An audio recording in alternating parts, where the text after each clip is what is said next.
The son slowly backed away after hearing what his own father said. "Do you think it gives me pleasure to support you? You're a parasite. You're only here because of your mother, but that's okay. One day I'll kick you out of my house."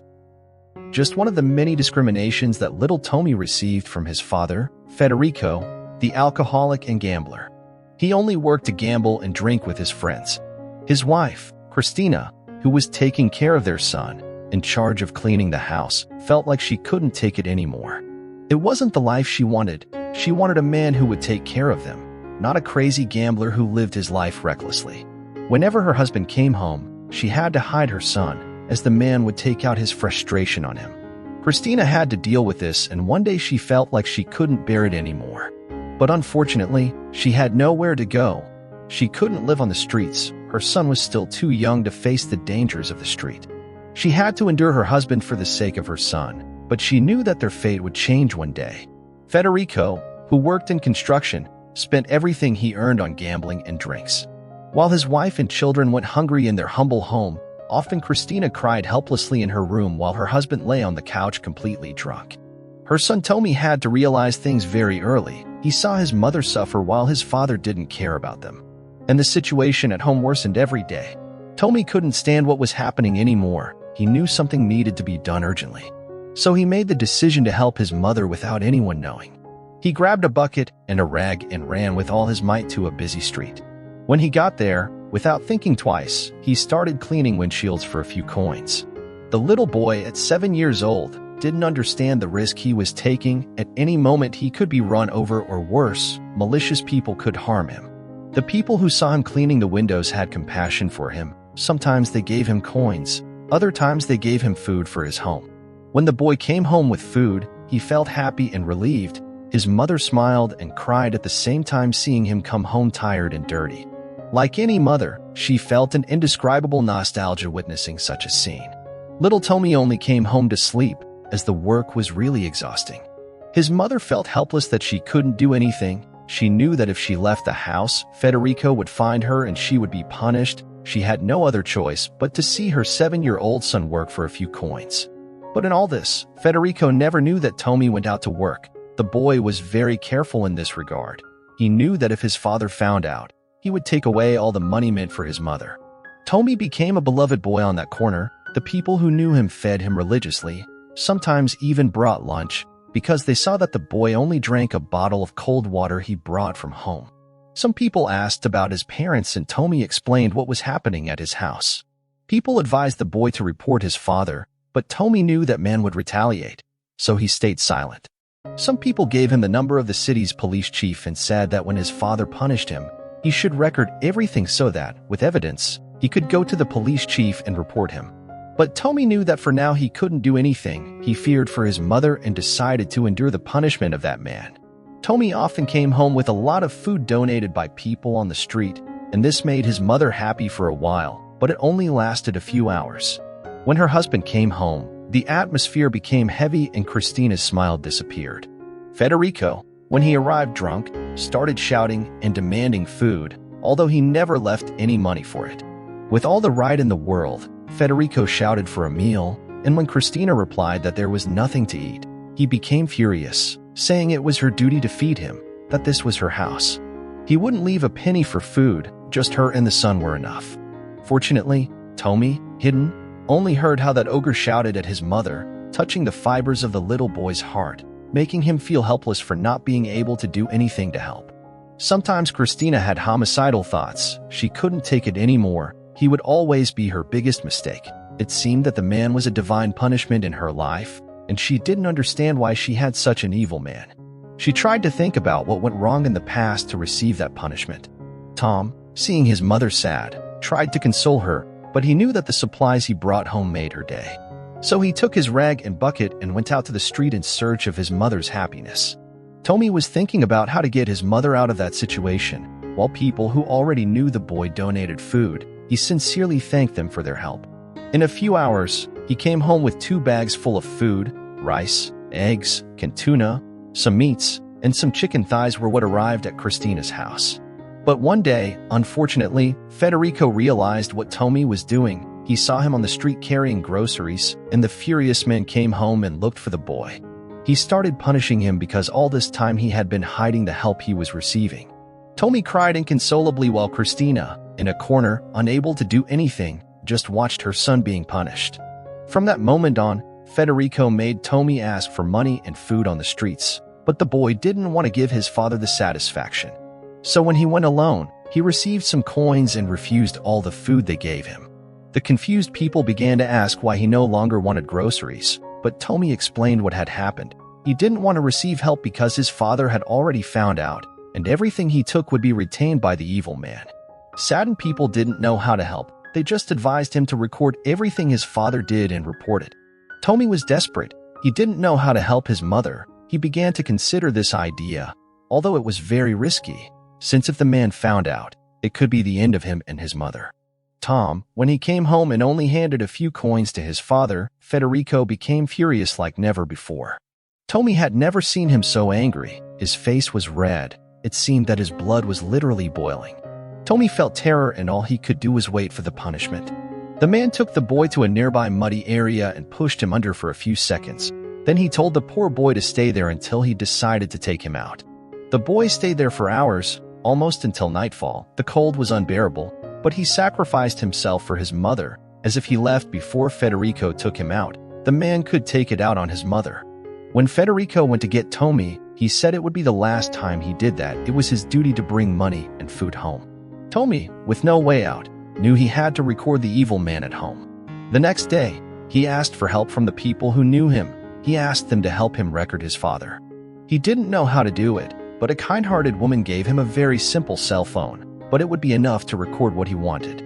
She explained how to use it. This time Tony was determined to unmask his evil father. When he came home without any kind of food or money, Federico reacted as Tommy expected. He quickly went to his mother and said, "Mom, take this cell phone, please, try to record secretly. This will be our ticket to freedom." Federico, thank God, didn't hear Tony's plan. He grabbed the boy by the arm and took him back to the mud pit. Tommy, hopeful that his mother had recorded, had to endure the seconds he was under the mud and then the hours he spent in unbearable cold. As the hours passed, Federico took Tommy out of the mud. The boy went to hug his mother, while Federico prepared to go out with his friends. The boy knew they wouldn't have another opportunity like this, so he waited until he left. Together with his mother, they went to the police station, showed the evidence to the police chief, and reported what had happened. Police cars quickly went to Federico's house and waited for the man to arrive. Tommy and his mother knew that everything was over. The torment had finally ended. When Federico arrived, very drunk, unable to tell if the police were real or just an imagination resulting from his alcoholism, the police grabbed him by the arm. Federico, realizing he would be arrested, tried to escape, but it was all in vain. They took him to a cell to await the judge's decision. Christina and Tommy were in the air, denouncing Federico, showing evidence of abuse, and the judge determined that Federico would have a 50-year sentence for domestic violence. Christina, upon hearing the judge's decision, could finally breathe a sigh of relief. Did you know that once and for all, everything had ended, and now they would finally live decently together with their son? They started a new life far away from Federico. Throughout the year, Christina met a good, caring, and loving man, and most importantly, he really liked Tommy. Christina and Tommy forgot about Federico and now were living a dream life alongside a man who loved them dearly. And so ends today's story. I sincerely hope you enjoyed it. And if you did, don't forget to leave your like, subscribe to the channel, and share the video with your friends and family. Also, please comment your opinion down below in the comments so I can give you a heart. Friends, stick with us as I'm going to tell you another story, which I'm sure will touch you. And in the end, tell us which one you like the most. A tragedy struck the peaceful town of Rose Rio, a territory located in Butler County in the U.S. state of Kansas, when a young woman named Emily Anderson died suddenly in a car accident with no witnesses. The news spread quickly, and the whole community mourned the loss of the sweet Emily. The members of the Anderson family were highly respected in town, known for their active charity work and participation in the church. As a result of the shared grief, the distraught parents of the young woman decided to hold a funeral at their home in honor of their beloved daughter. On the day of the funeral, the whole town gathered at their home to pay their respects to the couple. The anguish was visible during the funeral. Everyone's hearts were moved. Despite numerous efforts from family and friends to console them, the coffin remained closed. Miguel, the devoted priest of Dia, knew that she was very active in following. He went to the girl's house to perform the funeral service and couldn't help but worry. Being observant, he noticed subtle signs of deceit. The mourners were unusually anxious, avoiding eye contact, and seemed nervous whenever anyone approached the coffin. When the priest finally stood before the closed coffin, he felt a strange sense of unease. He was told that the Andersons insisted on keeping the coffin closed, not allowing anyone to see Emily's body. The priest found it strange because he relied on the habit. He couldn't ignore the funeral delay, and there was suspicion in his heart. He decided he needed to see Emily one last time, even if it meant getting on the Andersons' bad side. He approached the distraught parents politely and asked if he could have a private moment to say the final blessing over Emily's body. To his surprise, Mr. Anderson responded rather harshly, considering the priest was acting erroneously against their wishes. The priest calmly told the Andersons that he would not perform the funeral rites if he wasn't allowed to see Emily's body. Reluctantly, the Andersons allowed Father Miguel to approach the coffin, making sure no one else went with him. Father Miguel took a deep breath and opened the coffin. What he saw inside left him completely surprised. As he turned around, Emily's parents stared at him with fear in their eyes. Though he tried to act indifferent, the priest's heart was pounding as he tried to make sense of the situation. Confused and worried, he saw that the girl in the coffin looked remarkably like Emily, but the girl wasn't Emily, and he panicked. Confusion overtook Father Miguel. The girl he had just seen didn't really look like Emily, but he could be sure his eyes weren't deceiving him. After all, the poor girl was in a car accident, and her face could look different due to broken bones and swelling. He didn't know what to do, but he knew he couldn't just do nothing. Father Miguel knew he needed to act quickly and find out the truth about this possible fraud. It was all beyond what he could have imagined. Reining in his emotions, Father Miguel blessed the girl's body and prayed for her soul. Then, he apologized, saying he needed to get some fresh air. In reality, he needed to find out what was going on. He couldn't just pretend he hadn't seen anything. As soon as he was out of sight, the priest quickly dialed 911. His hands trembled as he whispered the disturbing events of the funeral to the operator. He quickly described the suspicious thing he had witnessed. The operator on the other end assured him that help was on the way, but the priest knew he needed to be careful. If the Andersons found out he had called the police, they might try to escape. Back at the grim gathering, the priest decided to postpone the funeral to prevent the coffin from being buried. He asked his assistant to continue the service, but the priest secretly ordered not to direct the coffin into the ground. His assistant, confused by the request, followed the instructions without understanding the seriousness of the situation. When the authorities arrived, the interrogations began startlingly for the Andersons, who couldn't understand what was happening but seemed visibly nervous. Meanwhile, the priest began to investigate the Andersons' house. Underneath the house was the real Emily, supposedly deceased. Emily saw the priest approaching and quickly yelled to him. Her voice trembled with a mix of fear and hope. The priest knew she had gone through unimaginable horrors. He gently reassured her that she would be rescued soon. Emily was visibly terrified and showed signs of malnutrition and exhaustion. The priest reached out gently and freed her from the chains. The townsfolk faced the shocking revelation from the police, later identifying the dead girl in the coffin as a victim of one of the Andersons' crimes. The priest's courage and determination to expose the truth were applauded by all. Friends, don't leave the video, as I'm still going to tell a story that will also impress you. Stay with us. Do you remember the twins who were abandoned at birth? This is how they are after 22 years. A pair of twins were abandoned at birth, and a loving couple adopted them and gave them hope for the future. Despite their challenging physical condition, we can observe how they are after 22 years. In a small town of AOA lived two extraordinary girls who were not like most children their age. Massey and Mackenzie were triplets, with their sister Madeline, but the two of them were joined and shared their bodies and one non-functional leg. The condition made their lives a challenge from the start. Unfortunately, their biological parents couldn't take care of them due to their struggles with addictions. It broke their hearts, but they made the difficult decision to surrender their precious daughters. It was a heartbreaking start for the girls, but life held something special for them. Darla and Jeff Garrison, a loving and compassionate couple, learned about the girls' difficult situation and their need for a forever family. They were known in their community for their dedication to caring for abandoned and special needs people. One day they learned about Massey and Mackenzie and found their purpose. Darla and Jeff opened their hearts and home to the girls. It was a moment of immense joy and hope for all involved. Finally, the girls had a loving family that would cherish and support them unconditionally. Massey and Mackenzie grew up and faced numerous challenges due to their physical condition. They needed attentive medical care. The decision to physically separate was not easy, as it involved high risks due to the entanglement of their intestines. However, after much consideration and consultation with specialists, Dr. James Stein, a brilliant and compassionate surgeon, agreed to perform a complex surgery. The day of the surgery arrived, filled with a mixture of anticipation and anxiety. Darla and Jeff held their breath, praying for the safe separation of their beloved daughters. The trained medical team worked tirelessly for 24 exhausting hours. Finally, the moment of truth arrived. The girls were successfully separated. The surgery was a resounding success. Massey and Mackenzie were on their way to a new chapter in their lives. They spent several weeks recovering in the hospital, surrounded by doctors and nurses. The day came when they were strong enough to go home. In AOA, they had the opportunity to live normal lives, without the limitations of being joined. The weight of commitment and frustration had been lifted. They were free. The girls discovered who they truly were as individuals. Initially, the sisters faced challenges when being adopted, but they embraced independence and the shared bond with their new parents.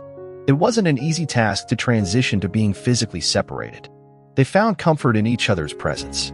The journey of learning to be independent was not only a mental adjustment but also physical. However, Massey and Mackenzie embraced their individuality and began to delight in the freedom of making decisions. It was a moment of freedom and experience for them.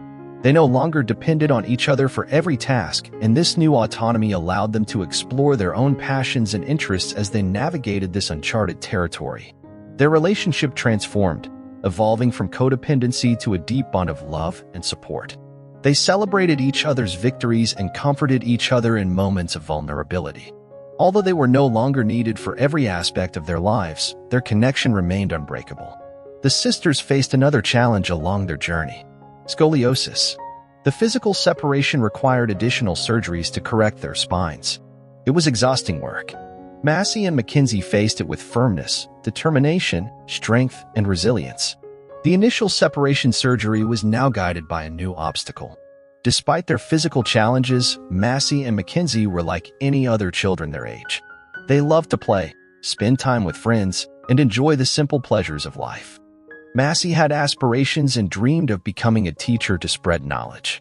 Mackenzie, on the other hand, developed an interest in plant anatomy and agriculture. She found comfort and fascination in the natural world.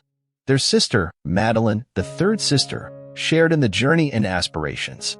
She also dreamed of making a difference in the world through nursing and inspiring medical care. Madeline wanted to help older patients struggling with Parkinson's and Alzheimer's.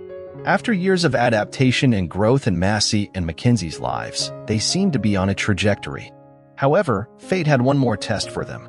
Mackenzie fell ill suddenly.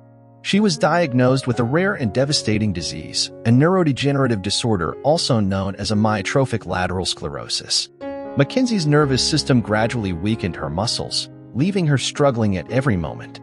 The prognosis was bleak, as there was no known cure for this debilitating condition, which the whole family faced with a heartbreaking experience. A team of pioneering researchers discovered an experimental therapy that had the potential to slow the progress of the disease. Driven by determination, Mackenzie became one of the first patients to undergo these innovative days of treatment, which turned into weeks. The therapy gradually showed promising results. The young woman managed to overcome the bitter setback and continue her life, having faith that she would overcome anything in the future, alongside her sister. Tell us, have you ever experienced a situation where you had to develop resilience to survive? Don't forget to follow us and share the story with your family and loved ones. We look forward to seeing you in the next video. Big hug and God bless.